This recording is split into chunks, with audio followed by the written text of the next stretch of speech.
नमस्कार दोस्तों horror with दया में आप सभी का एक बार फिर से स्वागत है। आज की ये खौफनाक आप बीती मुझे मेरे एक दोस्त ने भेजी है, जो उत्तराखंड के अल्मोड़ा जिले के एक छोटे से गांव बिनसर के रहने वाले हैं। दोस्तों, ये कोई कहानी नहीं है, बल्कि एक ऐसे परिवार की बर्बादी का मंजर है जिसने एक पुरानी हवेली के लालच में अपना सब कुछ खो दिया।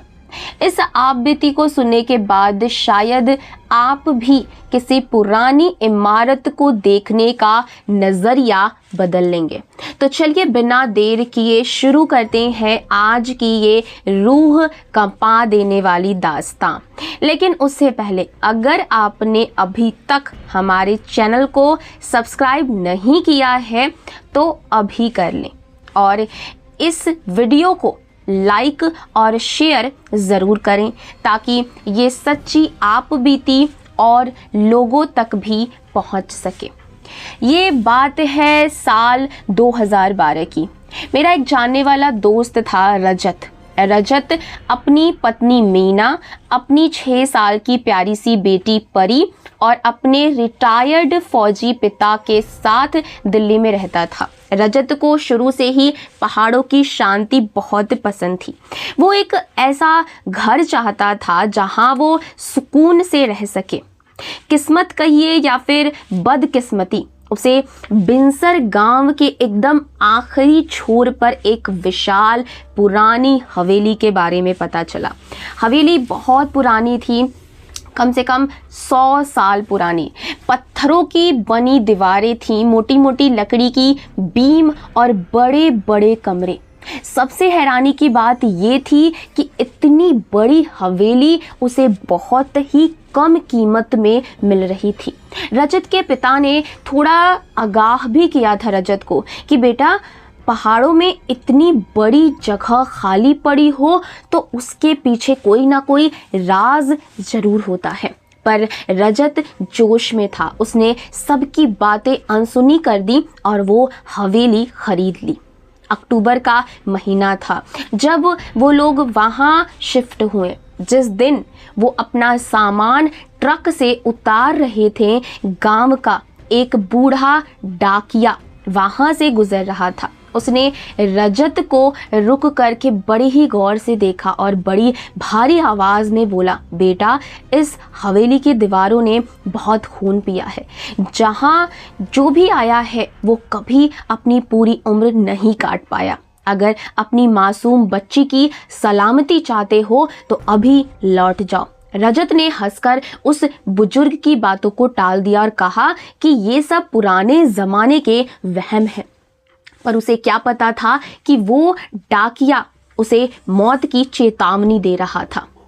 हवेली में शिफ्ट होने के करीब 10 से 12 दिनों तक सब कुछ बहुत ही सामान्य रहा, सब कुछ नॉर्मल रहा। लेकिन एक रात जब पूरा बिनसर गांव धुंध की चादर में लिपटा हुआ था, तब खौफ ने पहली बार दहलीज लांघी। रजत के पिताजी अपने कमरे में सो रहे थे। अचानक उन्हें ऐसा महसूस हुआ कि उनके पैरों के पास कोई बैठा है। उन्हें लगा शायद परी होगी जो रात में डरकर उनके पास आ गई होगी। उन्होंने नींद में ही हाथ बढ़ा करके कहा, परी बेटा, तुम यहाँ क्या कर रही हो? चलो अपने कमरे में जाकर सो जाओ। पर जैसे ही उनका हाथ उस चीज से टच हुआ, उनके जिस्म में एक बिजली सी दौड़ गई। वो कोई बच्चा नहीं था, वो छूने में किसी सूखी हुई खाल जैसा कड़ा और बर्फ जैसा ठंडा था। पिताजी ने झटके से अपनी आंखें खोली। कमरे के कोने में एक साया खड़ा था, कम से कम 7 से 8 फीट लंबा, एकदम काला, जिसकी कोई चेहरा नहीं थी। जैसे ही पिताजी ने कांपते हाथों से लाइट जलाई, वो साया गायब हो गया। पर पूरे कमरे में एक ऐसी सड़न वाली बदबू फैल गई जैसे कोई लाश बरसों से दबी हो। हवेली की दूसरी मंजिल पर एक छोटा सा कमरा था जिस पर एक भारी जंग लगा पीतल का ताला लटका था। पुराने मालिक ने रजत को कहा था कि इस कमरे की चाबी सालों पहले खो चुकी है और इसमें सिर्फ फालतू का कबाड़ भरा है। लेकिन रजत ने गौर किया कि हर रात ठीक 2-2:15 बजे उस कमरे के अंदर से कुछ आवाज़ें आती थीं। ऐसा लगता था जैसे कोई अंदर बंद है और अपने लंबे नाखूनों से लकड़ी के दरवाजे को खुरच रहा हो। रजत कभी कभी दरवाजे के पास जा करके कान लगाता तो उसे अंदर से बहुत ही धीमी सिसकियों की आवाज़ सुनाई देती। ऐसा लगता था जैसे कोई औरत रो रही है और मदद मांग रही है। पर जब भी वो आवाज़ देता अंदर सब कुछ एकदम शांत हो जाता था। खौफ का असली मंजर तब शुरू हुआ जब 6 साल की परी अजीब हरकतें करने लगी। एक दोपहर मीना रसोई में काम कर रही थी। उसने देखा कि परी आंगन के कोने में बैठकर किसी अदृश्य चीज़ के साथ खेल रही है और खिलखिला करके हंस रही है। मीना ने पास जाकर के पूछा, परी बेटा तुम किससे बात कर रही हो? यहाँ तो कोई नहीं है। परी ने ऊपर वाली बालकनी के अंधेरे कोने की तरफ इशारा किया और बड़े ही मासूम लहजे में बोला, मम्मी देखो वो लाल ओढ़नी वाली दीदी खड़ी है।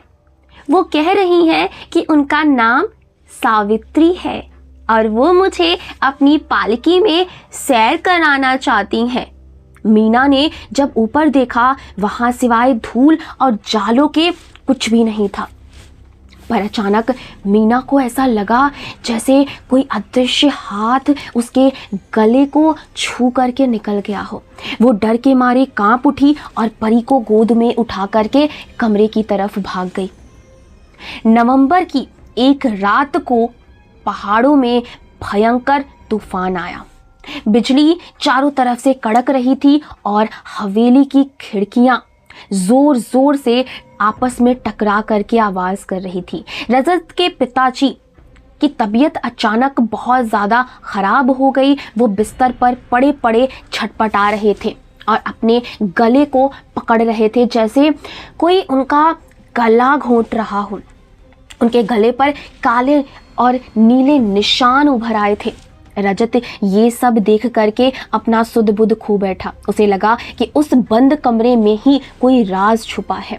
उसने एक भारी हथौड़ा उठाया और ऊपर वाली मंजिल पर भागा। आज मैं इस शैतान का अंत कर दूंगा, चिल्लाते हुए रजत ने एक ही वार में उस पुराने पीतल के ताले को तोड़ दिया। जैसे ही दरवाजा खुला एक ऐसी बर्फीली हवा का झोंका बाहर निकला कि रजत का दम घुटने लगा। कमरे के बीचों बीच एक पुरानी सड़ी हुई लकड़ी की पालकी रखी थी। पालकी के पर्दे लाल रंग के थे जिस पर कुछ ऐसे सूखे से धब्बे साफ दिख रहे थे। रजत जैसे ही उस पालकी के करीब पहुंचा, घर की सारी लाइटें एक साथ धमाके के साथ फूट गईं और लाइट गुल। नीचे से मीना एक ऐसी चीख निकली जिसे सुन करके बिनसर की घाटी का सन्नाटा चिर गया। रजत नीचे भागा तो देखा कि मीना हवा में करीब 4 से 5 फीट ऊपर लटकी हुई है। उसके पैर जमीन से ऊपर थे और उसका चेहरा बिल्कुल नीला पड़ चुका था। मीना के पीछे एक धुंधली सी आकृति खड़ी थी, एक औरत जिसकी खाल झुलसी हुई थी और उसने एक मैली सी लाल ओढ़नी ओढ़ रखी थी।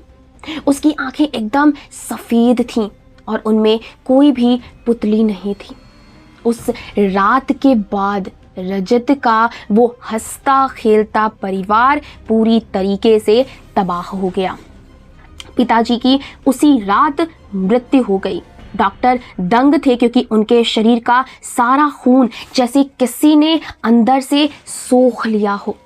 रजत अब एक जिंदा शरीर बन चुका था। वो रात भर सो नहीं पाता था। वो मीना को बताता था कि उसके बिस्तर के चारों तरफ 15 से 20 औरतें खड़ी रहती हैं जो खून के आंसू रोती हैं।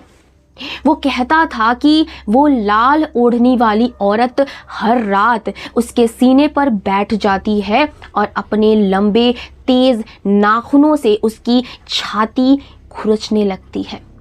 रजत चिल्लाना चाहता था पर उसकी आवाज़ जैसे कोई दबा देता था। मार्च 2013 आते आते रजत का शरीर सूख करके काटा हो गया था। वो पागलों की तरह दीवार से बातें करता और कहता, हाँ मुझे पता है, मेरा समय पूरा हो गया है, पालकी तैयार है, मैं आ रहा हूँ।